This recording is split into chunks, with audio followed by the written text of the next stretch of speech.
नमस्कार दोस्तों, स्वागत है आपका victorious group of English scholars में। आज हम लोग टीजीटी इंग्लिश 2013 के क्वेश्चन पेपर को डिस्कस करेंगे और ये वीडियो दो पार्ट में आएगी। आज हम लोग फर्स्ट 50 क्वेश्चंस को बहुत ही अच्छे से डिस्कस करेंगे। नेक्स्ट पार्ट में रेस्ट क्वेश्चंस को हम लोग कवर करेंगे, ठीक है। हर बार की तरह इस बार भी जो है बहुत ही डिटेल में डिस्कशन होगी। हर एक ऑप्शंस पे हम लोग डिस्कस करेंगे और बहुत सारे फैक्ट्स और इन्फॉर्मेशन आपको सीखने को मिलेगा, ठीक है। तो बिना देरी किए हुए शुरू करते हैं। देखो, आज का जो पहला क्वेश्चन है इसमें पूछा जा रहा है, transform the following sentence into exclamatory sentence, ठीक है। क्वेश्चन है, he leads a most unhappy life. यहाँ पे जो करेक्ट ऑप्शन होगा, ध्यान रखना, वो होगा ऑप्शन ए करेक्ट हो जाएगा। What an unhappy life he leads. देखो, जब भी आपको एक्सक्लेमेटरी में सेंटेंस को ट्रांसफर करना होता है तो आपके पास दो वर्ड रहता है, हाउ और व्हाट, ठीक है। इस दो शब्द से आप जो है एक्सक्लेमेटरी सेंटेंस बनाते हो। इस पॉइंट ऑफ व्यू से ऑप्शन डी इसलिए गलत हो जाएगा और ऑप्शन बी इसलिए गलत होगा। देखो, अनहैप्पीली ये जो है एडवर्ब है और एडवर्ब कभी किसी नाउन की विशेषता नहीं बताता है। और तीसरा इसलिए गलत होगा क्योंकि यहाँ पे देखो, यहाँ पे सिंपल प्रेजेंट टेंस है और ये जो है पास्ट कंटिन्यूअस टेंस में इस सेंटेंस को रखा गया है, ठीक है। तो यहाँ पे जो है सबसे अप्रोप्रिएट ऑप्शन होगा वो कौन सा होगा, option A, what in unhappy life he leads. Next question है, चूज द करेक्ट अल्टरनेटिव। यहाँ पे आपको बताना है कि यहाँ पे कौन सा ऑप्शन करेक्ट होगा। तो देखो, इस क्वेश्चन में आपको यहाँ पे सिंस लगा हुआ है और सिंस जो है हम लोग या तो परफेक्ट टेंस में यूज करते हैं या परफेक्ट कंटिन्यूअस टेंस में यूज करते हैं। यहाँ पे ऑप्शन ए होगा, you have known him since his childhood. समझ में आ गया। सिंस पॉइंट ऑफ टाइम के लिए लगता है और फॉर जो है पीरियड ऑफ टाइम के लिए यूज करते हैं। समझ में आ गया। तो यहाँ पे करेक्ट ऑप्शन ए होगा, बाकी कोई भी ऑप्शन यहाँ पे देख लो, सब इनअप्रोप्रिएट होंगे। नेक्स्ट क्वेश्चन है, एक्चुअली इस क्वेश्चन में देखो, ये सिंस जो है ना आपको एक क्लू का काम कर रहा है।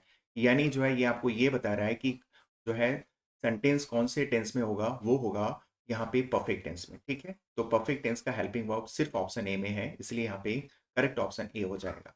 नेक्स्ट देखो, पूछा जा रहा है, take o take those leaves away. ये आपको बताना है कि कौन से जो है प्ले में ये लाइन बोली गई है। तो यहाँ पे आंसर होगा मेजर फॉर मेजर में। समझ में आ गया। ये विलियम शेक्सपियर की one of the problem plays है, ये भी आपको ध्यान में रखना है। और ये जो लाइन है ये कब बोली जाती है, तो एक्ट 5 और सीन 1 में बोली जाती है, ये आपको ध्यान में रखना है, ठीक है। इसमें कोई सिंगर है, वो सिंग कर रहा है और ये फॉल्स विलप्ड को कह रहा है कि तुम जो है बिना किस किए हुए चले जाओ। समझ में आ गया। ये इस लाइन का मतलब है। और ये लाइन कहाँ आती है, मेजर फॉर मेजर में आती है। देखो, विलियम शेक्सपियर के जो है 3 जो है प्रॉब्लम प्लेस हैं, वो आपको ध्यान में रखना है। उसका जो कोड है वो देखो, कोड है क्रेसिडा वेल मेजर प्रॉब्लम्स। क्या है, क्रेसिडा वेल मेजर प्रॉब्लम्स, ठीक है। तो क्रेसिडा से होगा ट्रायलस एंड क्रेसिडा, और वेल से होगा ऑल्स वेल दैट एंड्स वेल, और मेजर से होगा मेजर फॉर मेजर। और ये क्या है, प्रॉब्लम से होगा प्रॉब्लम प्ले है। समझ में आ गया। तो विलियम शेक्सपियर की 3 जो है प्रॉब्लम प्लेस हैं, ये कब आती है, ट्रायलस एंड क्रेसिडा ये आती है 1602 में। और ये दोनों प्ले यानी ऑल्स वेल दैट एंड्स वेल और मेजर फॉर मेजर ये कब आती है, ध्यान रखना, ये आती है 1603 में आती है। इसके अलावा देखो, मिडसमर नाइट ड्रीम ये कब आती है, ये आती है 1595 में आती है। और ये जो है one of the William Shakespeare की जो है ओरिजिनल प्ले है, ये भी आपको ध्यान में रखना है। एंटोनी ऑन क्लियोपाट्रा ये कब आती है, तो ये आती है 1607 में। ये one of the Roman plays है, ये आपको ध्यान में रखना है। और 12th नाइट ये कब आती है, 1600 में। और ये जो है विलियम शेक्सपियर की one of the 4 great comedies हैं। समझ में आ गया। चलिए आगे बढ़ते हैं। आपको यहाँ पे कॉम्प्लेक्स सेंटेंस में सेंटेंस को कन्वर्ट करना है। तो देखो, कॉम्प्लेक्स सेंटेंस के लिए आपको चाहिए सबऑर्डिनेटिंग कंजंक्शन। तो यहाँ पे देखो, सभी में सबऑर्डिनेटिंग कंजंक्शन लगा हुआ है। दूसरी बात, यहाँ पे देखो, आपको जो यहाँ पे चेक करने के लिए दिया गया है ये क्वेश्चन, ये जो है पास्ट टेंस का कंडीशनल सेंटेंस है। और पास्ट टेंस के कंडीशनल सेंटेंस में नियम ये होता है कि इफ वाले पार्ट को आपको पास्ट परफेक्ट टेंस में रखना है और दूसरे वाले पार्ट में वुड हैव वर्ब का थर्ड फॉर्म लगाना है। और अगर सेंटेंस पैसिव वॉइस है तो आपको बीन भी लगाना है। समझ में आ गया। इस कंस्ट्रक्शन में श्योर है कि आपको एक क्वेश्चन जरूर पूछा जाएगा। समझ में आ गया। देखो, इसके पहले हम लोगों ने जब 2011 के क्वेश्चन पेपर को डिस्कस कर रहे थे तो वहां पे भी इस पैटर्न पे क्वेश्चन पूछा गया था। समझ में आ गया। तो इस पैटर्न पे आपको श्योर एंड सर्टेन है कि कोई एक या दो क्वेश्चन जरूर आएगा, ठीक है। तो यहाँ पे देखो, यहाँ पे जो करेक्ट ऑप्शन होगा ऑप्शन बी हो जाएगा, ठीक है। और ये जो है एक कॉम्प्लेक्स सेंटेंस भी है और ये जो है पास्ट का कंडीशनल सेंटेंस, और इसका मीनिंग जो है ना वो जो बोला जाता है जस्ट अपोजिट होता है। समझ में आया? If he had not sign, अगर उसने साइन नहीं किया होता, he would have been executed, उसको फांसी पर चढ़ा दिया गया होता। यानी इसका मतलब उसको फांसी पर चढ़ाया नहीं गया। समझ में आ गया? चलिए आगे बढ़ते हैं। नेक्स्ट आपको बताना है कि पैसिव वॉइस में सेंटेंस को कन्वर्ट करना है। तो देखो, पैसिव वॉइस में कन्वर्ट करने के लिए मैं आपको हमेशा सजेस्ट करूंगा कि आप हेल्पिंग वर्ब से करो। ठीक है, इससे दो फायदे होंगे, टाइम की बचत होगी और 100% एक्यूरेसी होगी। देखो हम लोग करके देखते हैं। Do you not understand my meaning, ये सेंटेंस है। देखो इंट्रोगेटिव सेंटेंस है, पैसिव भी इंट्रोगेटिव होगा, ऑप्शन ए ऑप्शन बी तो ऐसे ही एलिमिनेट हो जाएगा। समझ में आ गया? अब ऑप्शन सी इस तरह इसलिए एलिमिनेट होगा, यहाँ पे जो ऑब्जेक्ट है माई और यहाँ पे ऑब्जेक्ट योर मीनिंग हो गया। समझ में आ गया? तो ऑप्शन सी भी गलत होगा। ऑप्शन यहाँ पे कौन सा करेक्ट होगा? Option D. नेक्स्ट क्वेश्चन है, find out the mistake in the sentence given below. यहाँ पे देखो एक रूल है, आपको ध्यान में रखना है। प्रिजन हो गया, इसके अलावा देखो हॉस्पिटल, हॉस्पिटल, इसके अलावा जो है चर्च, बेड। समझ में आ गया? इसके अलावा जो है स्कूल, कॉलेज, यूनिवर्सिटी, ये सारे अगर शब्द आते हैं, समझ में आ गया? इन सारे नाउन के पहले जो है, अगर ये ध्यान रखना है आपको, अगर ये सारे जो नाउन है, ये सारे जो शब्द हैं, अगर इनका यूज प्राइमरी पर्पस के लिए हो रहा है, बहुत इंपॉर्टेंट ये रूल है, ध्यान रखना है कि जब इन शब्द का जो है प्राइमरी पर्पस के लिए ये इस्तेमाल होते हैं, ये सारे शब्द, तो इनके पहले किसी भी आर्टिकल का यूज नहीं होता है। ये रूल है। समझ में आ गया? यहाँ पे देखो, ड्राइवर ने जो है स्पीड लिमिट को क्रॉस किया है, इसलिए उसको जेल में डाला गया। तो बिल्कुल सही है, उसको जेल में डाला भी जाना चाहिए। इसने ट्रैफिक रूल को फॉलो नहीं किया है तो जेल में डाला जाना चाहिए। ये प्राइमरी पर्पस के लिए यूज हुआ है, इसलिए यहाँ पे कोई भी आर्टिकल नहीं आएगा, द का यूज नहीं होगा। इसी तरीके से जो है children go to the school, फिर गलत हो जाएगा, क्योंकि चिल्ड्रेन बच्चे जो है स्कूल जाते हैं पढ़ने के लिए, और यहाँ पे स्कूल का प्राइमरी पर्पस के लिए यूज हो रहा है, तो इसलिए यहाँ पे children go to school, go to the school, अगर आप इस तरह से कहते हो तो यहाँ पे द फिर से आपको हटाना पड़ेगा। पूरी बात समझ में आ गई? तो ये आपको ध्यान में रखना है, ये सारे शब्द। अब ये सारे शब्द भी आप याद कर लो। देखो हॉस्पिटल में क्या होता है? बेड होता है, तो हॉस्पिटल, बेड। प्रिजन में कई बार आपको जो है जेल में आपको चर्च भी मिल जाएगा या मंदिर मिल जाते हैं। समझ में आ गया? तो आपको इस तरह से इसको एसोसिएट कर लेना है। स्कूल, फिर उसके हायर जो आप चाहेंगे तो कॉलेज, फिर उससे भी हायर आप पढ़ने जाएंगे तो यूनिवर्सिटी। तो समझ में आ गया? तो ये सारे शब्द आसान है, ये आपको याद रख लेना है। ठीक है, चलिए आगे बढ़ते।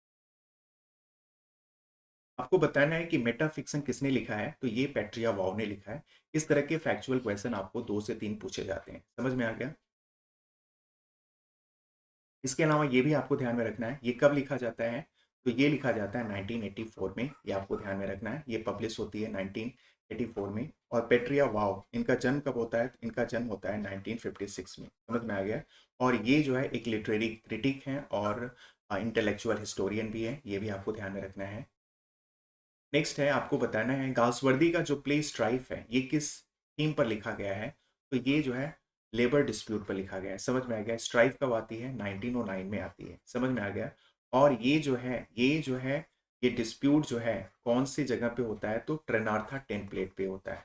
ट्रेनार्था टेन प्लेट पे होता है, टिन प्लेट वर्क्स पे होता है, ये आपको ध्यान में रखना है। ये क्वेश्चन पूछा जा चुका है। समझ में आ गया? इसके अलावा जो है जस्टिस, ये कब आती है? 1910 में आती है, ये आपको ध्यान में रखना है। और ये 4 एक्ट की प्ले है, और ये किस थीम पर लिखी जाती है? इंग्लिश लीगल सिस्टम पर लिखी जाती है। समझ में आ गया? क्लास डिस्टिंक्शन, ये किस प्ले की थीम है, तो ये जॉन गासवर्दी की एक प्ले है, वो है लॉयल्टीज। कौन है? लॉयल्टीज। ये कब आती है? 1922 में आती है। और इस प्ले का जो थीम है वो क्या है? Class distinction. बात समझ में आ गई? तो ये सारे इंपॉर्टेंट फैक्ट है, ये आपको याद रखना है। समझ में आ गया? एक और इनकी प्ले है, वो है सिल्वर बॉक्स। सिल्वर बॉक्स, और ये कब आती है? ये आती है 1906 में आती है, ध्यान रखना। और ये किस थीम पर लिखी जाती है, तो ये इनइक्वालिटी इन जस्टिस पे। ठीक है, इन इक्वालिटी इन जस्टिस पे लिखी जाती है, ये आपको ध्यान में रखना है। या there are two laws, one for rich and other for poor, तो इस थीम पर ये लिखी जाती है। तो ये जितने मैंने इंपॉर्टेंट फैक्ट्स बताए ना, इससे जो है आपको जरूर 1 से 2 क्वेश्चन हर बार एग्जाम में प्रश्न मिलेंगे। समझ में आ गया? तो ये सारे फैक्ट्स आपको तैयार रखने हैं। नेक्स्ट है, आपको बताना है प्रोवोक का एंटोनिम आपको फाइंड आउट करना है। तो प्रोवोक का मतलब होता है भड़काना। समझ में आ गया। और इसका अपोजिट जो होगा पेसिफाई, पेसिफाई मतलब शांत करना, समझ में आ गया। और एक वर्ड आपको और याद रखना है, इन्वोक, इन्वोक का मतलब होता है आवाहन करना, और प्रोवोक का मतलब होता है भड़काना, समझ में आ गया। और इसका अपोजिट वर्ड क्या होगा, पेसिफाई। पेसिफाई मतलब क्या होता है, शांत करना, या फिर प्लकेट भी शांत करना होता है। काम एक वर्ड इसके लिए और भी आपको याद रखना है, या एसुएज, एसुएज का मतलब भी शांत करना, ठीक है। ग्रेटिफाई मतलब क्या होता है, ग्रेटिफाई मतलब होता है टू गिव समबडी प्लेजर या हैप्पीनेस, समझ में आ गया। और अट्रैक्ट का मतलब होता है आकर्षित करना, या इसके लिए वर्ड है एल्योर, कैप्टिवेट, इंटाइस, इंटाइस का मतलब भी होता है अट्रैक्ट करना, ठीक है। कन्वेंस का मतलब होता है किसी को राजी करना, किसी को मनाना। इसके लिए जो वर्ड है वो आपको ध्यान में रखना है, परसुएट या एस्योर, ठीक है। परसुएट, परसुएट या एस्योर, समझ में आ गया। ये सारे इंपॉर्टेंट वर्ड्स हैं, इसको आपको ध्यान में रखना है। नेक्स्ट है, आपको बताना है कि विलियम वर्ड्सवर्थ का जन्म कहाँ हुआ था। तो इनका जन्म हुआ था कॉकरमाउथ, कम्बरलैंड में हुआ था। इसी तरीके से आपको जो, अगर आप टीजीटी की तैयारी कर रहे हैं तो विलियम शेक्सपियर का भी बर्थ प्लेस आपको पता होना चाहिए। उनका बर्थ प्लेस है वारविकशायर, लंदन में है, ये आपको ध्यान में रखना है। Stratford upon Evan, Warwickshire, London. और इसी तरीके से अगर पूछा जाए जॉन मिल्टन का, तो उनका जो है bread street Cheapside London में है, ये आपको ध्यान में रखना है।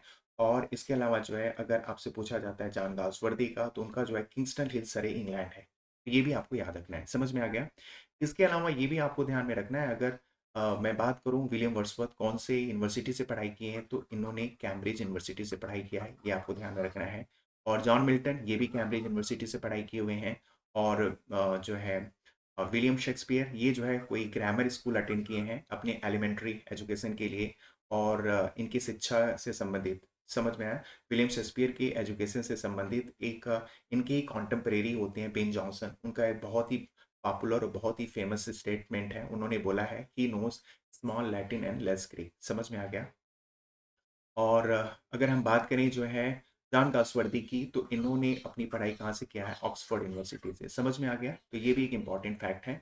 विलियम वर्ड्सवर्थ का जन्म कब होता है, 1770 में। इनकी डेथ कब होती है, 1850 में होता है। किसकी वजह से इनकी डेथ होती है, प्लेरोसी की वजह से, समझ में आ गया। ये भी आपको ध्यान में रखना है, एक लंग डिजीज होती है। अगर आपसे पूछा जाए कि जो है जॉन मिल्टन किससे इनकी डेथ होती है, तो उनका जो है गाउट की वजह से होता है, समझ में आ गया। तो ये सारी इंपॉर्टेंट फैक्ट्स हैं, यहाँ से पूछा जा सकता है। एक और अगर लेटर सी से बात करें, तो एक जो है विलियम वर्ड्सवर्थ की इलीगल डॉटर थी जिसका नाम क्या था, कैरोलिन, ठीक है।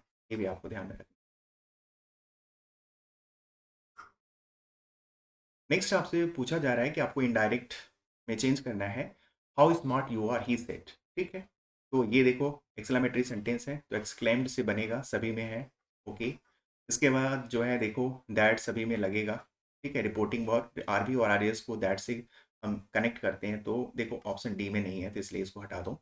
इसके बाद देखो टेंस में चेंज जो है ऑप्शन ए में नहीं हो रहा है, ऑप्शन सी में नहीं हो रहा है, ऑप्शन बी में हो रहा है, ठीक है। इसलिए हमारा करेक्ट ऑप्शन ऑप्शन बी होगा। चलिए नेक्स्ट क्वेश्चन देखते हैं, which of the following flower does the mad Ophelia is not given away. यहाँ पे आपको बताना है कौन सा फ्लावर वो लास्ट तक अपने हाथों में ली रहती है, तो वो होता है वायलेट, समझ में आ गया, ऑप्शन ए करेक्ट होगा। चलिए नेक्स्ट क्वेश्चन देखते हैं, in which Shakespearean play does the following occur, the bright day is done and we are for the dark, ये आपको बताना है। तो ये जो है लाइन कहाँ आती है, तो ये आपको ध्यान में रखना है, ये आती है एंटोनी एंड क्लियोपाट्रा में, समझ में आ गया। ये एक इंपॉर्टेंट लाइन है। और ये किसके द्वारा बोला जाता है, तो ये भी आपको ध्यान में रखना है, ये इरास के द्वारा लाइन बोली जाती है। इरास कौन होती है, ये क्लियोपाट्रा की वन ऑफ द मेट्स होती है, ये आपको ध्यान में रखना है। और ये लाइन, ये भी आपको ध्यान में रखना है, एक्ट 5 सीन 2 में बोली जाती है। एक्ट 5 और सीन जो है 2 में बोली जाती है, ये आपको ध्यान में रखना है, समझ में आ गया। इस लाइन का मतलब क्या है वो आप समझिए, देखो एंटोनी की डेथ हो गई होती है, और सीजर की जो आर्मी है वो क्लियोपाट्रा की आर्मी को डिफीट कर देती है, ठीक है। अब सीजर जो है वो आ रहा होता है क्लियोपाट्रा को अपने साथ ले जाने के लिए। के बाद जो है फिर ये इरास उसके बाद ये लाइन बोलती है कि हमारे जो अच्छे दिन हैं वो तो अब चले गए, और हमारे बुरे दिन क्या हो गए, स्टार्ट हो गए हैं, समझ में आ गया। तो एंटोनी एंड क्लियोपाट्रा की लाइन है, और ये कब आती है, 1607 में आती है, ये आपको ध्यान में रखना है। और Antony and Cleopatra one of the Roman play है, ये भी आपको ध्यान में रखना है, समझ में आ गया। किंग लियर जो है ये कब आती है, 1605 में आती है। हेमलेट ये 16 ओ ध्यान रखना 2 में आती है। और मेजर फॉर मेजर ये अभी हम लोगों ने देखा, ये आती है 1603 में। ये जो है विलियम शेक्सपियर की one of the problem plays है, समझ में आ गया। चलिए आगे देखिए, जस्टिस किस थीम पर लिखी गई है, तो इंग्लिश लीगल सिस्टम पर लिखी गई है। ये अभी अभी हम लोगों ने डिस्कस किया है, ठीक है। Who has written Jocelyn among the following writers, तो ये आपको बताना है, ये जॉन गाउसवर्दी ने लिखा है, समझ में आ गया। और ये जो है जॉन गाउसवर्दी की पहली फुल लेंथ पोएम नॉवेल होती है, ये आपको ध्यान में रखना है। और ये कब लिखी जाती है, 1899 में लिखी जाती है, समझ में आ गया। और इसको इन्होंने जो है एक स्यूडोनिम नेम जॉन सिन जॉन से पब्लिश करवाया था, ये आपको ध्यान रखना है, जॉन सिन जॉन, इस टाइटल से जो है जॉसलिन को पब्लिश करवाया गया था, ये आपको ध्यान में रखना है, ठीक है। ये क्वेश्चन कई बार पूछा जा चुका है कि जो है जॉन गाल्सवर्दी किस अपने स्यूडोनिम, स्यूडोनिम का मतलब नकली नाम, तो किस नकली नाम से जो है अपने प्ले को वो पब्लिश करवाते थे, तो ये जॉनसन जॉन नाम से ये जो है अपने सारे प्ले हो या नॉवेल हो वो पब्लिश करवाते थे। और ये जॉनसन जॉन ये कौन से ईयर में इन्होंने ड्रॉप किया था, तो ये भी एक इंपॉर्टेंट फैक्ट है। ये जो है 1904 में इसको ड्रॉप किया था, ये आपको ध्यान में रखना है। आइलैंड फेरिसिस, ठीक है, पेरिसिस जब इनकी नॉवेल पब्लिश होती है, तो उस नॉवेल के साथ जो है ये जॉनसन जॉन, ये जो इनका स्यूडोनिम था उसको उन्होंने ड्रॉप किया था, पहली बार जो है अपना नेम दे करके इस नॉवेल को पब्लिश करवाए थे। बात समझ में आ गई, चलो आगे चलते हैं। देखो वीडियो आपको पसंद आ रही है तो वीडियो को लाइक और शेयर भी कीजिए। अगर अभी तक आपने चैनल को सब्सक्राइब नहीं किया तो चैनल को सब्सक्राइब कर लीजिए, ठीक है। इस तरह के मेरे वीडियोस कंटिन्यू अपलोड हो रहे हैं, कोई भी वीडियो का आपको नोटिफिकेशन मिस ना हो, इसलिए चैनल को आप सब्सक्राइब कर लीजिए। नेक्स्ट क्वेश्चन है, what could be the tragic flaw in Hamlet. तो देखो हैमलेट की जो ट्रेजिक फ्लॉ है वो नोबल इन एक्शन है, ठीक है। चूंकि ऑप्शन इनकम्प्लीट है इसलिए यहाँ पे ऑप्शन डी सही हो जाएगा, ठीक है। ट्रेजिक फ्लॉ से आपको क्वेश्चन पूछे जाते हैं। इसी तरह से वॉल्टिंग एम्बिशन, ये किसका ट्रेजिक फ्लॉ है, ये आपको ध्यान रखना है, ये है मैकबेथ का, ठीक है। इसी तरीके से जो है किंग लियर का जो है वो है सेल्फ डेल्यूजन या ह्यूब्रिस। और जो है उथेलो का जो है ध्यान रखना, उथेलो की जो है ट्रेजिक फ्लॉ है वो ध्यान रखना जेलेसी, समझ में आ गया। तो ये सारे इंपॉर्टेंट फैक्ट्स हैं जो ट्रेजिक फ्लॉ से पूछे जाते हैं। नेक्स्ट है आपको यहाँ पे ब्लैंक्स में फिल करना है correct preposition. I will seat at my desk, ठीक है। तो डेस्क के पहले आपको क्या लगाना पड़ेगा, एट। डेस्क हो, डोर हो, रेलवे स्टेशन हो, टाइम हो, इनके पहले हम क्या लगाते हैं, एट लगाते हैं। ऑप्शन यहाँ पे ए करेक्ट होगा। बताना है in which year Milton's Lycidas was published, तो ये करेक्ट यहाँ ऑप्शन होगा 1637, समझ में आ गया। देखो लेसिडास से बहुत सारे इंपॉर्टेंट क्वेश्चंस पूछे जाते हैं, वो जल्दी से आप देख लीजिए। पहले तो ये जो है इनकी एक पास्टोरल पोएम है, ठीक है, पास्टोरल पोएम है। और इसको हम मोनोडी भी कहते हैं, क्या कहते हैं, मोनोडी भी कहते हैं। और ये जो पास्टोरल पोएम है ये जो है एडवर्ड, ध्यान रखना, एडवर्ड किंग के डेथ पर लिखी गई है, समझ में आ गया। और लेसिडास ये जो है जॉन मिल्टन की लास्ट हॉटन पोएम होती है, ये भी आपको ध्यान में रखना है। लेसिडास पोएम में जो है जॉन मिल्टन ने अपने पोएटिक व्यूज भी दिए हैं, ये भी आपको ध्यान में रखना है। तो ये सारे इंपॉर्टेंट फैक्ट्स हैं, ये आपको याद रखना है।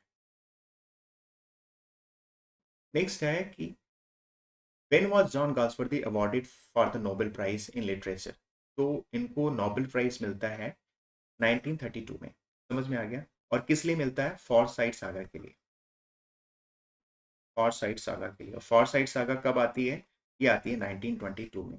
और इसमें जो है देखो 3 नॉवेल्स रहते हैं, main man of the property, in chancery और टू लेट। और 2 इसमें क्या रहते हैं, 2 इसमें इंटरल्यूड रहते हैं, Indian summer of Forsyte saga और इसके अलावा अवेकनिंग। तो देखो ये फॉरसाइट सागा इनकी ट्रायोलॉजी है। इसके अलावा 2 और ट्रायोलॉजी इन्होंने लिखा है, ये आपको ध्यान में रखना है। वो है मॉडर्न मॉडर्न कॉमेडी। और तीसरा इन्होंने जो लिखा है वो है and of the chapter, and of the end of the chapter, समझ में आ गया। तो देखो ट्रायोलॉजी से क्वेश्चन बनते हैं, समझ में आ गया। तो ये आपको तीनों ट्रायोलॉजी याद रखना है, Forsyte Saga, a Modern Comedy और End of the Chapter. Next question है, what is the full name of mister W H in Shakespeare sonnet. तो देखो डब्ल्यू.एच से क्वेश्चन पूछा जाता है, ये है विलियम हर्बर्ट। कई बार विलियम हर्बर्ट ना दे करके हेनरी हेनरी वर्ड्सले देता है, ठीक है। तो या तो वो विलियम हर्बर्ट होंगे या फिर हेनरी वर्थस्ले होंगे, ध्यान रखना। और इसको जो है विलियम शेक्सपियर ने जो है 1 से लेके 126 सॉनेट इन्होंने डेडिकेट किया है, ये भी आपको ध्यान में रखना है, समझ में आ गया। तो ऑप्शन ए यहाँ पे करेक्ट होगा। इसके अलावा जो है 127 से लेकर, ध्यान रखना, 127 से लेकर के 152 तक इन्होंने डार्क लेडी मेरी फिटान को एड्रेस किया हुआ है अपने सोनेट को। और इसके अलावा जो है 153 और 154 2 सोनेट इन्होंने लव गॉड क्यूपिड को एड्रेस किया है। तो यहाँ से क्वेश्चन बनते हैं, ये भी आपको ध्यान में रखना है। आपको बताना है असाइड क्या होता है। असाइड जो है, ये देखो, इसमें कैरेक्टर जो है लो वॉइस में बोलता है, समझ में आया, लो वॉइस में बोलता है। और ये जो है ध्यान रखना, इसमें ये सुनिश्चित किया जाता है कि जो स्टेज पे बाकी और कैरेक्टर हैं वो ना सुन सके। Address in words that other actors are not suppose to hear, बिल्कुल सही है। और ये बोला जाता है ऑडियंस के लिए, और इसको आर्टिफिशियल डिवाइस के थ्रू जो है ऑडियंस को सुनवाई जाती है। और ये बिल्कुल सुनिश्चित किया जाता है कि जो स्टेज पे और बाकी कैरेक्टर हैं वो इस कैरेक्टर की आवाज, यानी असाइड जो बोल रहा है कैरेक्टर, वो उसको सुन ना सके। समझ में आ गया। इसी से मिलता हुआ एक आपको और याद रखना है, सॉलिलॉकी। सॉलिलॉकी में क्या होता है, सेम होता है, बस इसमें क्या होता है, इसमें देखो कैरेक्टर लो वॉइस में बोलता है। सॉलिलॉकी में जो कैरेक्टर वो थॉट करता है, समझ में आया, थॉट क्रिएट करता है, वो सोचता है, और उस थॉट को जो है आर्टिफिशियल डिवाइस के थ्रू जो है ऑडियंस को सुनवाई जाती है। और इसमें भी ये सुनिश्चित किया जाता है कि जो और सारे कैरेक्टर जो है स्टेज पर हो, वो जो है इस के द्वारा जो बोली जा रही है सॉलिलॉकी, वो उसको सुन ना सके। समझ में आ गया। तो ये दोनों इंपॉर्टेंट जो है टर्म्स हैं, यहाँ से प्रश्न बनते हैं।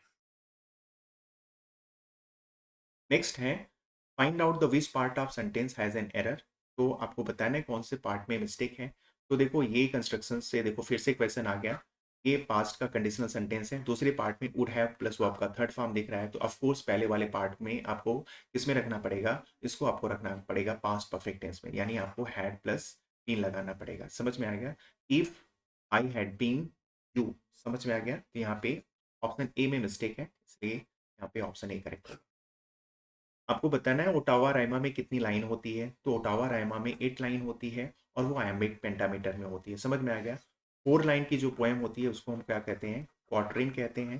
2 लाइन की जो पोएम होती है उसको हम क्या कहते हैं, कपुलेट कहते हैं। 3 लाइन की जो पोएम होती है उसको हम जो है टर्जा रायमा कहते हैं, या ट्रिपलेट या टर्सेट भी कहते हैं, ये आपको ध्यान में रखना है।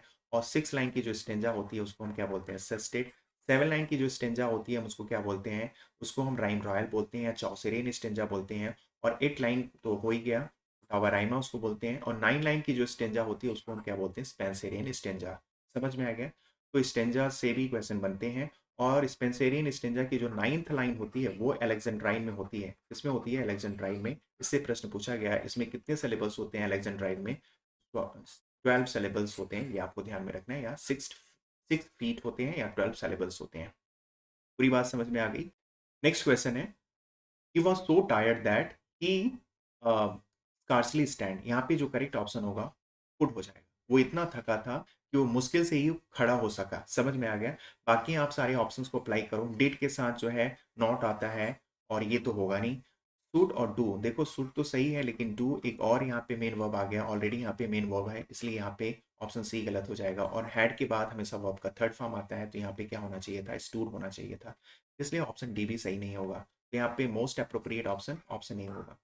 देखो पी क्यू आर एस हो या फिर पैसेज हो, ये क्वेश्चन आपको बिल्कुल लास्ट में करना है। समझ में आए। यहाँ पे जो है वैसे पी क्यू आर एस में जो यहाँ पे करेक्ट ऑप्शन होगा ऑप्शन बी। पूछा जा रहा है रेक्लूस, ये किसके द्वारा लिखी गई है। तो ये विलियम वर्ड्सवर्थ के द्वारा लिखी गई है, आपको ध्यान रखना। ये विलियम वर्ड्सवर्थ की एक बहुत ही एक फिलोसॉफिकल पोएम ये लिखना चाहते थे, समझ में आया, बट ये इसको कंप्लीट कर नहीं पाते हैं। उनकी पूरी प्लानिंग क्या थी, प्लानिंग ये थी कि जो है इन्होंने प्रिलूड लिखा था इस रेक्लूस का इंट्रोडक्टरी पोएम बनाने के लिए। द होम एट ग्रासमियर, ये इसकी रेक्लूस की पहली पोएम होने वाली थी। और द एक्सकर्सन, समझ में आया, एक्सकर्सन ये इसकी दूसरी पोएम होनी थी। और तीसरे के लिए इन्होंने प्लान तो बनाया था बट इसको लिखा नहीं। समझ में आया। तो बट ये इनकी प्लानिंग फेल हो जाती है, और ये रेक्लूस कभी पब्लिश नहीं होती है, आपको ध्यान में रखना है। और प्रिल्यूड ये 1805 में लिख लिया था, और इसको 18 जो है 15 इसको पब्लिश कराया जाता है, ये आपको ध्यान में रखना है। होम एट द ग्रासमेर ये बाद में जाकर के पॉस्टमसली जो है 1888 में पब्लिश होती है, ये आपको ध्यान में रखना है। और इसके अलावा जो है द एक्सकर्सन ये कब पब्लिश होती है, तो ये भी आपको ध्यान में रखना है, ये पब्लिश होती है 1814 में। ये 9 बुक्स में आती है, आपको ध्यान में रखना है। और प्रिल्यूड ये 14 बुक्स में आती है। समझ में आ गया। चलिए आगे चलते हैं। आपको बताना है कि जो नॉवेल है वो इटालियन वर्ड नॉवेला से लिया गया है। समझ में आ गया। ऑप्शन यहाँ पे ए करेक्ट होगा। नॉवेला का मतलब होता है अ लिटिल न्यू थिंग। ठीक है, समझ में आ गया। और इसी तरीके से आपसे पूछा जाना था, सोनेट भी इटालियन वर्ड सोनेटो से लिया गया है, ये भी आपको ध्यान में रखना है।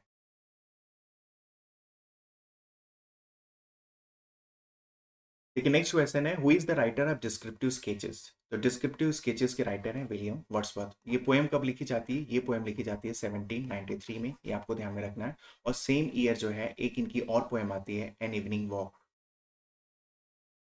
एन इवनिंग वॉक, ये भी क्वेश्चन पूछा गया है, समझ में आ गया। ये दोनों पोएम जो है 1793 में आती है। और ये पोएम जो है विलियम वर्ड्सवर्थ जब कॉलेज में एज ए स्टूडेंट थे वहाँ पे इस पोएम को लिखे थे। और ये जो है पोएम इन्होंने मैगजीन में पब्लिकेशन के लिए ये पोएम्स लिखे थे, समझ में आ गया। तो ये जो है 1793 में लिखी जाती है, डिस्क्रिप्टिव स्केचेस भी और इवनिंग वॉक भी, समझ में आ गया। चलिए, किंग लियर हैड 3 डॉटर्स, इनको रहती हैं, ये आपको ध्यान में रखना है, ऑनरिल, रीगन और कॉर्डेलिया, समझ में आया। कॉर्डेलिया सबसे बड़ी रीगन, जिसकी मैरिज होती है ड्यूक ऑफ एल्बनी से। रीगन सेकंड नंबर में इनकी डॉटर रहती है और इनका जो है मैरिज होती है ड्यूक ऑफ कॉर्नवॉल के साथ। और कॉर्डेलिया इनकी यंगेस्ट डॉटर रहती है और इसकी मैरिज होती है किंग ऑफ फ्रांस के साथ, समझ में आ गया। किंग लियर कब आती है? ये आती है, ध्यान रखना, ये 1605 में आती है। और इसका जो सेटिंग क्या है ये आपको ध्यान में रखना, ब्रिटेन है। और इसका सोर्स विलियम शेक्सपियर ने Holinshed Chronicles of England Scotland Ireland से तो लिया ही है, साथ में जो है True Chronicle History of King Lear से भी लिया है, ये आपको ध्यान में रखना है, ठीक है। किंग लियर की जो ट्रेजिक फ्लॉ है वो क्या है, वो भी आपको याद रखना है, वो है सेल्फ डेल्यूजन या ह्यूब्रिस। बात समझ में आ गई? चलिए आगे बढ़ते हैं। आपको बताना है to error of judgement in tragedy, उसको हम क्या बोलते हैं? हमार्सिया, समझ में आ गया। ऑप्शन यहाँ पे ए करेक्ट हो जाएगा, ठीक है। और विलियम शेक्सपियर की 4 ग्रेट ट्रेजेडीज हैं और उन सभी का जो है हमार्सिया या ट्रेजिक फ्लॉ आपको याद रखना है, वहां से प्रश्न बनते हैं, समझ में आया। इसके पहले भी हम लोगों ने डिस्कस कर लिया है। इसके अलावा कुछ और इंपॉर्टेंट है, देखो ये कैटास्ट्रॉफी, ये किससे संबंधित है? ये जो है ट्रेजेडी से संबंधित है, समझ में आया। कैटास्ट्रॉफी जो है ऑल ऑफ सडन डिजास्टर होता है which causes lots of suffering and death, समझ में आया। तो कैटास्ट्रॉफी की वजह से ही जो है प्ले किस में कन्वर्ट हो जाती है? ट्रेजेडी। एक वर्ड और आपको याद रखना है, वो है डेनुमा। डेनुमा जो है ये कॉमेडी से संबंधित होती है। ये जब किसी प्ले में आती है तो वो जितने सारे डिस्प्यूट होते हैं, डिफरेंस ऑफ ओपिनियंस होते हैं, स्ट्रगल होता है, वो सब सेटल डाउन हो जाता है। और वो प्ले किस में कन्वर्ट हो जाता है? वो प्ले कन्वर्ट हो जाता है, ध्यान रखना, कॉमेडी में, समझ में आ गया।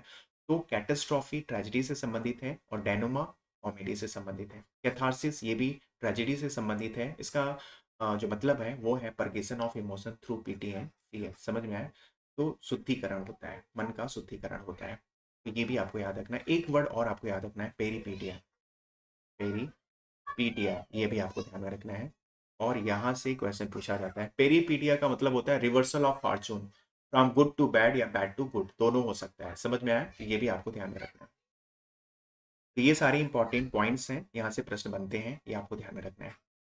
नेक्स्ट आपको बताना है find out which part of sentence has an error.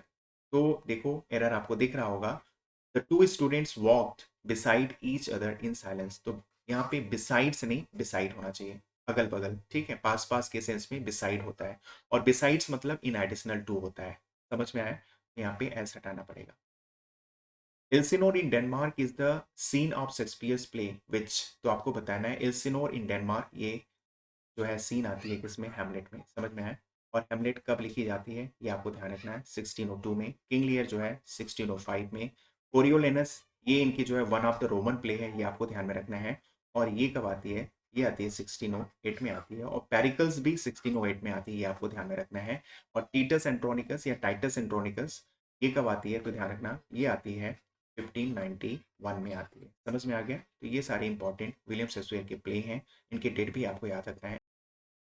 एक आपको यहाँ पे इंपॉर्टेंट सूचना देना है कि जो है मैं जो है विलियम शेक्सपियर के 37 प्लेस को जो है कैटेगरी वाइज, कितने हिस्टोरिकल प्ले हैं, great tragedies, great comedies, Roman place, problem plays, कितने इनके जो है प्ले हैं जिसमें जो है फार्सिकल एलिमेंट्स हैं, वो सब कैटेगरी वाइज 37 प्लेस को मैं आपको याद कराऊंगा विद द ऑथेंटिक डेट के साथ। और ये डेट जो मैं आपको याद कराऊंगा ये WJ लॉन्ग बुक से मैं आपको याद कराऊंगा। और ये मेरी वीडियो नेक्स्ट वीक में आने वाली है, समझ में आया। तो उसमें मैं आपको बहुत अच्छे तरीके से सारे के सारे विलियम शेक्सपियर के प्लेस को याद करा दूंगा, ठीक है। चलिए नेक्स्ट क्वेश्चन देखते हैं। आपको बताना है who is the writer of history of Britain. तो हिस्ट्री ऑफ ब्रिटेन के जो राइटर हैं वो हैं जॉन मिल्टन, समझ में आ गया।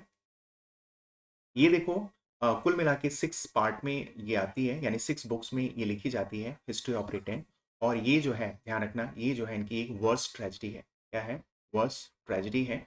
और ये आपको ध्यान में रखना है। फर्स्ट 4 पार्ट इन्होंने कब लिखा था? 1649 में। और लास्ट 2 पार्ट इन्होंने लिखा था ये 1650 में। समझ में आ गया? और कुल मिलाकर के जो है 6 पार्ट्स में ये कब पब्लिश कराया जाता है ये भी आपको ध्यान में रखना है, वो है 1670 में। समझ में आ गया? तो ये इनकी वर्स्ट ट्रेजेडी है, ये आपको याद रखना है। अगर हम बात करें विलियम वर्ड्सवर्थ की, तो इन्होंने एक प्ले लिखा है, वो भी आपको ध्यान में रखना है, वो है बॉर्डरर्स। ठीक है? बॉर्डरर्स है। और ये कब लिखा हुआ है ये भी आपको ध्यान में रखना है। ये जो है 1795 से लेकर के 1797 के बीच में इन्होंने इसको लिखा है। और ये पब्लिश कब होती है? ये 1842 में पब्लिश होती है। समझ में आया? तो जिस तरह से हिस्ट्री ऑफ ब्रिटेन से क्वेश्चन पूछा गया है, वैसे जो है हो सकता है नेक्स्ट टाइम आपको विलियम वर्ड्सवर्थ की जो है ओनली प्ले जो है बॉर्डरर से भी पूछ दिया जाए, तो ये भी आपको तैयार रखना है। चलिए नेक्स्ट क्वेश्चन पूछा जा रहा है, ग्लोब थिएटर जो है कब बर्न डाउन हुआ था? तो ये हुआ था 1613 में। समझ में आ गया? और उस समय जो है कौन सा प्ले स्टेज किया जा रहा था? तो ये आपको ध्यान रखना है, किंग हेनरी एट्थ। समझ में आ गया? जिसकी सब टाइटल है all is true. All is true, ये भी आपको ध्यान में रखना है। समझ में आ गया? तो एक क्वेश्चन यहाँ पे और भी बनता है कि ग्लोब थिएटर बन के कब तैयार हुआ था? तो ये तैयार हुआ था 1599 में। समझ में आया? और जब 1599 में बन के तैयार हुआ था, तो विलियम शेक्सपियर की कौन सा ऐसा फर्स्ट प्ले था जो इसमें स्टेज किया गया था? तो वो है जूलियस सीजर। ठीक है? जूलियस सीजर, ये भी आपको ध्यान में रखना है। समझ में आ गया? और हालांकि जो है 1630 में ये बर्न डाउन हुआ था, और 1614 में जो है ये बन के फिर तैयार भी हो गया। चलिए नेक्स्ट क्वेश्चन पूछा जा रहा है, others abide our questions thou are free who had said this about Shakespeare. तो ये स्टेटमेंट किसने बोला है? ये मैथ्यू आर्नोल्ड ने बोला है। और ये स्टेटमेंट उन्होंने बोला कहाँ है? तो ये इनकी एक सोनेट है शेक्सपियर, इसमें इन्होंने ये स्टेटमेंट दिया है। तो ठीक है, ये कई बार क्वेश्चन पूछा गया है, ये आपको ध्यान में रखना। Milton's Paradise lost consist of, कितने इसमें बुक होते हैं? 12 बुक्स होते हैं, ये आपको ध्यान में रखना है। पैराडाइज लॉस्ट से जरूर 1 से 2 क्वेश्चन आपसे पूछे जाएंगे, और बिल्कुल सिंपल क्वेश्चन पूछे जाते हैं। वो सारे के सारे फैक्ट्स आपको तैयार होने चाहिए। जैसे कि पैराडाइज लॉस्ट कब लिखा गया? तो 1665 में ये कंप्लीट होता है। और इसको फर्स्ट टाइम कब पब्लिश किया जाता है? तो 1667 में। समझ में आया? ये 10 बुक्स में पब्लिश होती है। इसमें जो है कुछ करेक्शन भी होते हैं। और बुक नंबर जो है ध्यान रखना, बुक नंबर 7 और बुक नंबर 10 को स्प्लिट करके, तोड़ करके 2 और बुक इसमें ऐड कर दिया जाता है। और फाइनली 1674 में जो है 12 बुक्स में इसको पब्लिश कराया जाता है। समझ में आ गया? ब्लैंक वर्स में लिखी गई ये पोएम है। और पैराडाइज लॉस्ट एक इपिक है, ये आपको ध्यान में रखना है। नेक्स्ट है, in which year Milton's Paradise Lost was published. तो देखो अभी हम लोगों ने डिस्कस किया 1667 में। नेक्स्ट क्वेश्चन है, simplicity, sweet music and melody are remarkable features of. ये किसका रिमार्केबल फीचर्स है, ये आपको बताना है। क्या ये इपिक का होगा? इपिक का तो बिल्कुल नहीं होगा, क्योंकि इपिक जो है लॉन्ग नरेटिव पोएम होता है। ये सीरियस थीम पर लिखी जाती है। इसमें लॉफ्टी और एलिवेटेड थॉट्स होते हैं। मीडिया रेस से स्टार्ट होती है, 12 कैंटोस होते हैं, ये सारे कैरेक्टरिस्टिक होते हैं इपिक के। तो ये तो बिल्कुल नहीं होगा। कोड तो एड्रेस फॉर्म में लिखी जाती है, ये भी नहीं होगा। सटायर क्या होता है? तो सटायर भी नहीं होगा। इसमें जो है ह्यूमर का यूज किया जाता है अटैक करने के लिए सम पर्सन, आइडिया या किसी बिहेवियर पर। समझ में आ गया? किसी खराब या मूर्ख व्यक्ति, विचार, आचरण पर जो व्यंग किया जाता है उसको हम सटायर कहते हैं। तो ये भी नहीं होगा। ये यहाँ पे करेक्ट ऑप्शन होगा बैलेट। समझ में आ गया? तो कई बार आपको अगर ऑप्शन सही नहीं भी पता है, तो आप एलिमिनेशन मेथड लगा दिया करो। ठीक है? आप ऑप्शंस को एलिमिनेट किया करो, कौन सा ऑप्शन नहीं होगा, ऑटोमेटिक आप करेक्ट आंसर आंसर पे पहुंच जाएंगे। पूछा जा रहा है, who wrote lilies that smell for worse than Pitt's. ये आपको बताना है। ये जो है विलियम शेक्सपियर की वन ऑफ द 154 सोनेट्स हैं। ये जो है सोनेट नंबर जो है ये आपको ध्यान रखना है 94 है। और इस सोनेट की ये लास्ट लाइन होती है। समझ में आ गया? तो ये जो है किसके द्वारा लिखी गई है? विलियम शेक्सपियर के द्वारा। आगे आपको बताना है, आपको यहाँ पे मिस्टेक पार्ट फाइंड आउट करना है। तो क्वेश्चन है देखो, she has told me that she saw my uncle at the fair on last Friday. समझ में आया? तो यहाँ पे देखो 2 मिस्टेक है। एक तो यहाँ पे लास्ट फ्राइडे के पहले, समझ में आया, कोई भी प्रपोजिशन का यूज नहीं होता है, पहली बात। दूसरी बात, यहाँ पे जो देखो रिपोर्टिंग वर्ब है, ये प्रेजेंट टेंस में है, इसलिए जो है टेंस में चेंज नहीं होगा। यहाँ पे चूंकि दो दो मिस्टेक था, इसलिए जो है माध्यमिक शिक्षा चयन बोर्ड ने इसको एफ की कैटेगरी में रखा है, यानी फॉल्स की कैटेगरी में रखा है। जब किसी क्वेश्चन को फॉल्स की कैटेगरी में रखा जाता है तो उस क्वेश्चन के मार्क्स इक्वली जो है सारे बच्चों में डिस्ट्रीब्यूट कर दिया जाता है। समझ में आ गया? तो चूंकि इसमें दो मिस्टेक थे, इसलिए इसको एफ की कैटेगरी में रखना पड़ा। नेक्स्ट क्वेश्चन है, what is the synonym of wisdom? Wisdom का मतलब होता है विवेक, समझ में आया, या समझदारी, और वही मतलब होता है सैगासिटी का। तो यहाँ पे जो करेक्ट ऑप्शन होगा वो होगा सैगासिटी। समझ में आ गया? तो देखो नेक्स्ट क्वेश्चन है, come thou mortal wretch with thy sharp teeth this knot intrinsicate. ये आपको बताना है ये लाइन कहाँ से आती है। तो ये आती है एंटोनी एंड क्लियोपाट्रा से। क्योंकि ऑप्शन यहाँ पे इनकरेक्ट है, इसलिए जो है माध्यमिक शिक्षा चयन बोर्ड को इसको एफ की कैटेगरी में रखना पड़ा है। समझ में आ गया? और ये जो लाइन है, ये ध्यान रखना, ये जो है क्लियोपाट्रा के द्वारा लाइन बोली जाती है एक्ट 5 और सीन 2 में। समझ में आ गया? और इसके अलावा इस लाइन का जो मतलब है, यहाँ पे मॉर्टल रेज जो है स्नेक के लिए बोला गया है। यहाँ पे क्लियोपाट्रा मॉर्टल रेज को बोल रही है कि आकर के जो है उसके लाइफ को क्या करे, वो जो है एंड करे, यानी उसको आके बाइट करे। समझ में आ गया? तो ये जो है एंटोनी एंड क्लियोपाट्रा से लाइन है। 12th नाइट जो है 1600 में आती है। मिडसमर नाइट ड्रीम ये 1595 में आती है। और हैमलेट कब आती है? 1602 में आती है। समझ में आ गया? नेक्स्ट क्वेश्चन है, Wordsworth has expressed his views on transmigration of the soul in his poem. तो ट्रांसमाइग्रेशन ऑफ सोल की बात विलियम वर्ड्सवर्थ ने अपने कौन से पोएम में किया है? वो किया है ode on intimation of immortality ode में। समझ में आ गया? ट्रांसमाइग्रेशन ऑफ सोल का मतलब है कि जो है आत्मा का जो जर्नी है इस मॉर्टल वर्ल्ड से जो है इमॉर्टल वर्ल्ड की तरफ। समझ में आ गया? तो ये बात इन्होंने कौन से पोएम में किया है? ये किया है ode on intimation of immortality ode में। ये जो पोएम इन्होंने 1803 से लेके 1806 के बीच में लिखा है। और इसको पब्लिश कब कराया जाता है? 1807 में, पोएम्स इन 2 वॉल्यूम्स में। समझ में आ गया? ये आपको ध्यान में रखना है। और ये 2 पार्ट में पोएम लिखी गई है। फर्स्ट पार्ट में इन्होंने जो है ध्यान रखना 4 स्टेंजास लिखा है, और दूसरे पार्ट में इन्होंने जो है 7 स्टेंजास लिखा है। कुल मिलाकर ode on intimation of immortality ode में कितने स्टेंजास होते हैं? 11 स्टेंजास होते हैं। ये आपको ध्यान में रखना है। प्रिलूड इनकी ऑटोबायोग्राफिकल पोएम है। इसको इसकी जो सब टाइटल है ग्रोथ ऑफ पोएट्स माइंड है। इसको इन्होंने 1805 में कंप्लीट किया था। इसको पॉस्टमसली 1850 में इसको पब्लिश कराया गया था। ब्लैंक वर्स में ये लिखी गई पोएम है। 14 बुक्स में ये आती है, ये भी आपको ध्यान में रखना है। समझ में आ गया? तो ये इंपॉर्टेंट सारे फैक्ट्स हैं प्रिलूड से, यहाँ से प्रश्न बनते हैं, ये आपको ध्यान में रखना है। एक्लेजियास्टिकल स्केचेस ये जो है सीरीज ऑफ इनकी सोनेट्स है। और ये कब आती है? तो याद रखना ये आती है 1822 में। समझ में आ गया? कोड टू ड्यूटी ये जो है कब लिखी जाती है? ये 1805 में लिखी जाती है, और 1807 में इसको पब्लिश कराया जाता है पोएम्स इन 2 वॉल्यूम्स में। नेक्स्ट है, in which Shakespearean play does Curan appear. तो ये कुरान कैरेक्टर आता है किंग लियर में। समझ में आ गया? बाकी ये जो चारों हैं ये विलियम शेक्सपियर की 4 ग्रेट ट्रेजेडीज हैं, ये आपको ध्यान में रखना है। समझ में आ गया? Name of the figure of speech in the following line. The more has the less speed. ये कौन सा फिगर ऑफ स्पीच होगा? ये होगा एपिग्राम। देखो एपिग्राम से रिलेटेड मैंने 4 वीडियोस जो है ऑलरेडी बना दिया है। उसमें मैंने आपको जो है रेन एंड मार्टिन बुक से जो है एक्सरसाइज नंबर 125 में उसको मैंने बहुत ही ढंग से आपको याद कराया है, ट्रिक के थ्रू, स्टोरी के थ्रू। अगर आप उन वीडियोस को नहीं देखे हैं तो लिंक में डिस्क्रिप्शन दिया गया है, वहां से जाकर के आप उन वीडियोस को देख लीजिए। आपको सारे के सारे फिगर ऑफ स्पीच को मैंने बहुत अच्छे से याद कराए हैं। समझ में आ गया? डर्ज का मतलब बताना है तो डर्ज का मतलब होता है सॉन्ग ऑफ ग्रीफ। ऑप्शन यहाँ पे सी करेक्ट होगा। सॉन्ग ऑफ वेडिंग को हम क्या कहते हैं? इपीथेल्मियम कहते हैं। क्या कहते हैं? इपीथेल्मियम कहते हैं। ये आपको ध्यान में रखना है। यहाँ पे जो करेक्ट ऑप्शन होगा ऑप्शन सी हो जाएगा।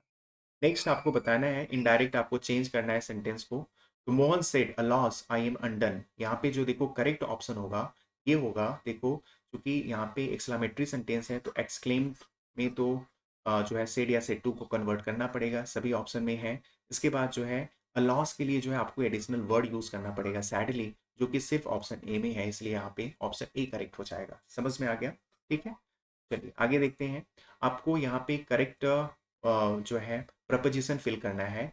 इस विस इज टेंटामाउंट। टेंटामाउंट हमेशा अपने साथ फिक्स प्रपोजिशन क्या लेता है? टू लेता है। यहाँ पे ऑप्शन सी करेक्ट हो जाएगा। समझ में आ गया? टेंटामाउंट का मतलब होता है इक्विवेलेंट। ठीक है, इक्विवेलेंट, ये आपको ध्यान में रखना है। यहाँ पे जो करेक्ट ऑप्शन होगा ऑप्शन सी हो जाएगा। नेक्स्ट आपको बताना है कि who has written simple line. तो विलियम शेक्सपियर ने लिखा है, ये आपको ध्यान में रखना है। और ये इनकी जो है one of the dramatic romances है, जिसको हम ट्रेजी कॉमेडी भी कहते हैं। समझ में आ गया?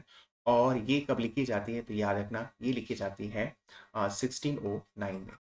नेक्स्ट क्वेश्चन है, आपको बताना है कि जस्टिस की जो टाइटल है वो क्या है, वो सैटारिकल है या आयरॉनिकल है। तो याद रखना, ये जो है किसी बुक में सैटारिकल भी दिया है, किसी बुक में आयरॉनिकल भी दिया है। इस तरह से जो है दो दो इसके ऑप्शंस यहाँ करेक्ट हैं, इसलिए जो है माध्यमिक शिक्षा चयन बोर्ड को इसको भी एफ की कैटेगरी में रखना पड़ा है। समझ में आ गया? तो इस तरह से देखो, हम लोगों ने 50 क्वेश्चंस को बहुत अच्छे से डिस्कस किया है, बहुत सारे एडिशनल फैक्ट्स भी आपको सीखने को मिला होगा। बाकी के क्वेश्चंस मैं आपको नेक्स्ट वीडियो में कवर कराऊंगा। अगर अभी तक आपने इस चैनल को सब्सक्राइब नहीं किया है तो चैनल को आप सब्सक्राइब कर लीजिए। वीडियो आपको पसंद आया हो तो लाइक और शेयर भी कीजिए।